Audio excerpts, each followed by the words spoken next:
Min kjæreste hadde et dobbelt liv, og jeg oppdaget det ved et tilfelle. Jeg hadde aldri forestilt meg at noe slikt kunne skje med meg. Mitt navn er Emil, jeg er 28 år gammel og bor i Bergen, Norge. For de som ikke kjenner til byen, Bergen er vakker, men regnfull nesten hele året. De sier at de som bor her lærer å leve med melankolien fra det konstante regnet. Jeg har alltid trodd at livet mitt var under kontroll. Stabil jobb i en teknologistartup, lojale barndomsvenner, og selvfølgelig kjæresten min, Ingrid. Jeg møtte Ingrid for 3 år siden på en kafé nær Universitetet i Bergen. Hun studerte kunsthistorie, var vakker og full av liv, med det smilet som kunne lyse opp selv de gråeste dagene. Vi begynte å date, og i starten virket alt perfekt. Turer gjennom Bryggen, små helgeturer til Sognefjorden, filmkvelder hjemme med varm sjokolade. Hun var virkelig jenta i mine drømmer. De siste månedene begynte jeg imidlertid å merke små forandringer. Ingrid tilbrakte mer tid utenfor hjemmet, sa hun studerte eller møtte medstudenter, men det var alltid noe i blikket hennes som gjorde meg urolig. I begynnelsen prøvde jeg å ignorere det og skyldte på min egen usikkerhet. Tross alt er Bergen en liten by, og alle kjenner alle. Hvem har egentlig hemmeligheter her? Det skjedde en fredag kveld. Jeg hadde bestemt meg for å jobbe sent på kontoret fordi vi var i ferd med å avslutte et stort prosjekt i startupen. Ingrid sa at hun skulle til en venninnes hus for å studere til en viktig eksamen. Jeg syntes det virket normalt og reagerte ikke. Men da jeg kom hjem rundt klokken 23, oppdaget jeg at sykkeldøren vår, som vi alltid lot stå i hallen, sto åpen. Merkelig, tenkte jeg. Da jeg gikk inn i leiligheten, fant jeg noe jeg aldri hadde forestilt meg, et konvolutt gjemt under sofaen. Det var ikke vanlig at Ingrid etterlot ting på feil sted. Inne i konvolutten var det en rekke lapper, noen visittkort og til og med bilder av henne med en annen mann. Hjertet mitt stoppet nesten. Bildene etterlot ingen tvil, Ingrid hadde et annet liv. Et liv jeg aldri hadde mistenkt. Sjokket var enormt. Jeg satte meg på gulvet i stuen og så på bildene, og prøvde å forstå hvordan noen jeg elsket kunne skjule noe slikt. På bildene virket de intime, på steder jeg kjente, inkludert en kafé vi pleide å besøke sammen. Men det var også bilder fra steder jeg aldri hadde hørt om, barer i Oslo, leiligheter leid i Tromsø.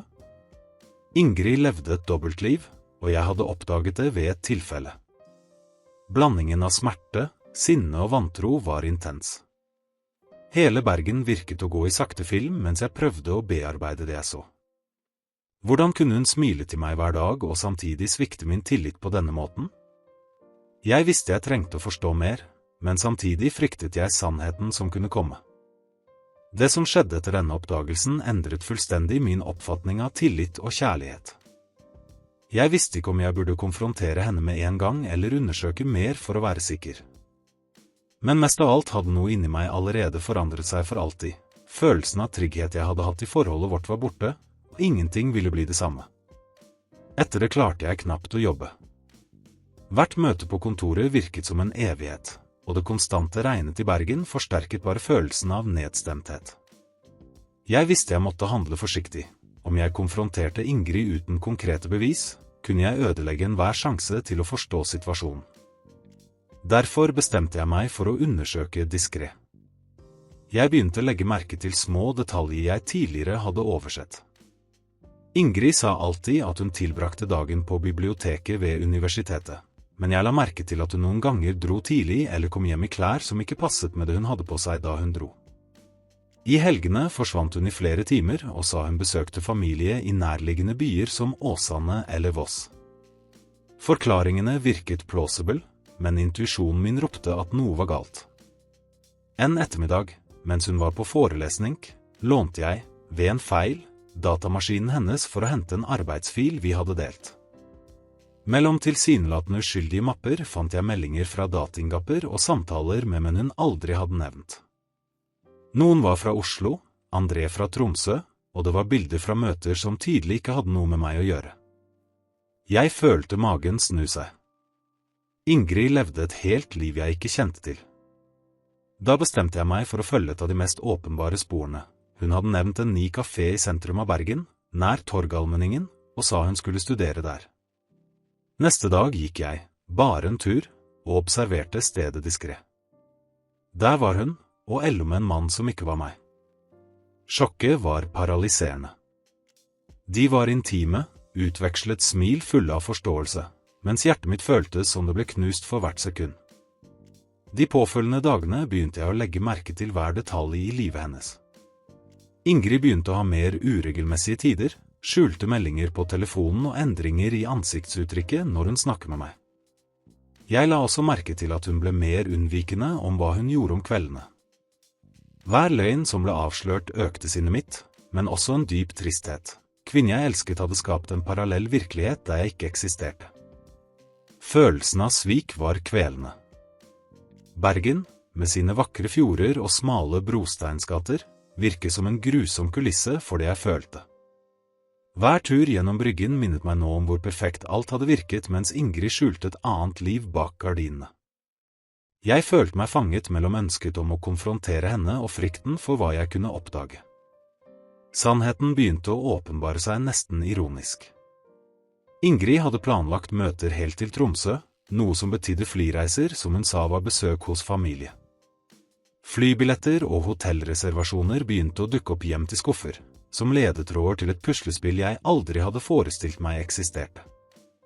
Hver oppdagelse brakte meg nærmere bekreftelsen av det jeg fryktet. Kjæresten min hadde et dobbeltliv, og jeg var den siste som fikk vite det. Innerst inne visste jeg at jeg måtte ta en avgjørelse, konfrontere henne umiddelbart, eller fortsette å undersøke for å samle konkrete bevis. Hver søvnløs natt gjorde meg mer sliten, men også mer bestemt. Tilliten jeg hadde fordampet, og i stedet vokste en blanding av smerte, sinne og nysgjerrighet. Etter flere dager med observasjon og innsamling av små bevis, visste jeg at jeg ikke kunne utsette konfrontasjonen lenger. Å bære på denne hemmeligheten alene tømte meg. Det var en blanding av sinne, smerte og vantro som gjorde meg utmattet. Jeg bestemte at det riktige tidspunktet var hjemme, når vi var alene. Den fredagen var Bergen spesielt regnfull, som om himmelen reflekterte sinnsstemningen min. Ingrid kom hjem senere enn vanlig, og sa hun hadde studert hos en venninne i Fana. Da hun kom inn, merket jeg straks at noe var annerledes. Smilet hennes virket anstrengt, og blikket, selv om det var kort, viste spenning. Jeg pustet dypt og prøvde å holde meg rolig. Ingrid, vi må snakke, begynte jeg, stemmen mer bestemt enn jeg forventet. Selvfølgelig, Emil. Hva har skjedd? Svarte hun, og prøvde å virke uformell.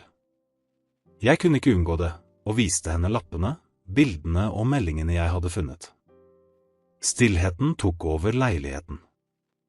Den eneste lyden var regnet som slo mot vinduene og den kalde vinden som kom gjennom balkongdøren. Hun så på meg i lange sekunder, som om hun prøvde å finne ord, men sa ingenting. Hvordan kunne du gjøre dette? Stemmen min brøt mot slutten.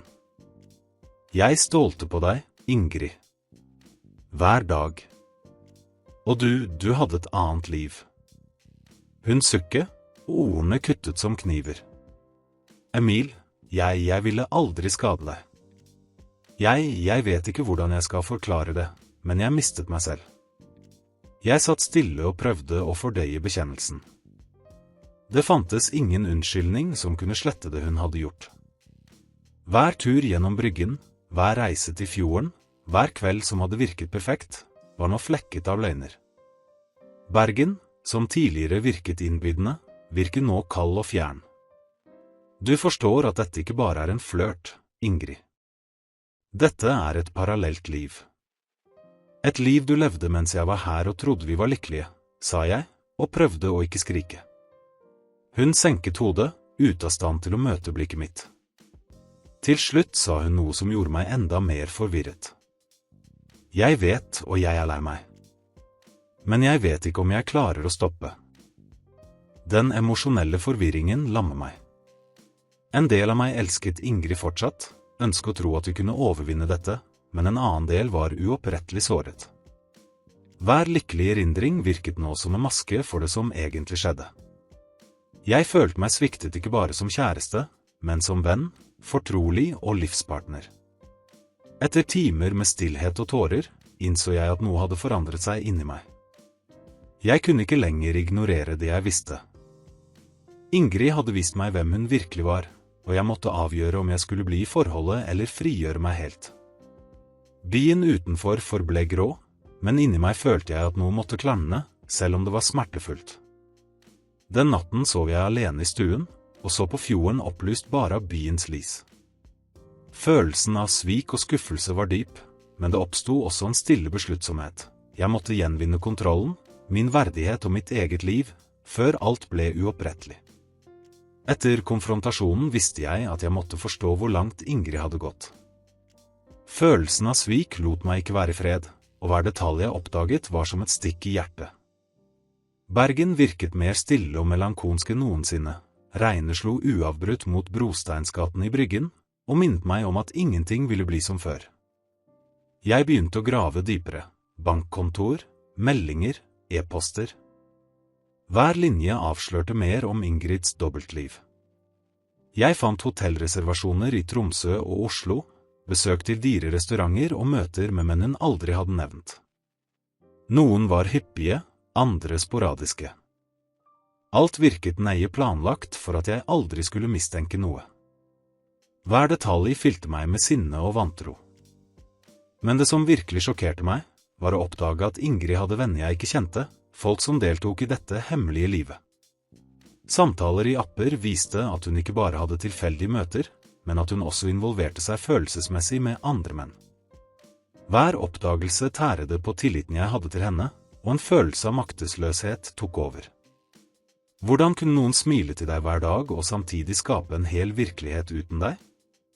En av de kaldeste vinterdagene bestemte jeg meg for å følge henne diskret til en adresse i Åsane. Der, skjult bak en bil, så jeg Ingrid gå inn i en leilighet med en annen mann. Hjertet mitt gjorde vondt for hvert eneste øyeblikk. Det var ikke bare fysisk svik, det var medvirkning, latter, blikk og gester som jeg aldri hadde forestilt meg å se hos noen jeg elsket.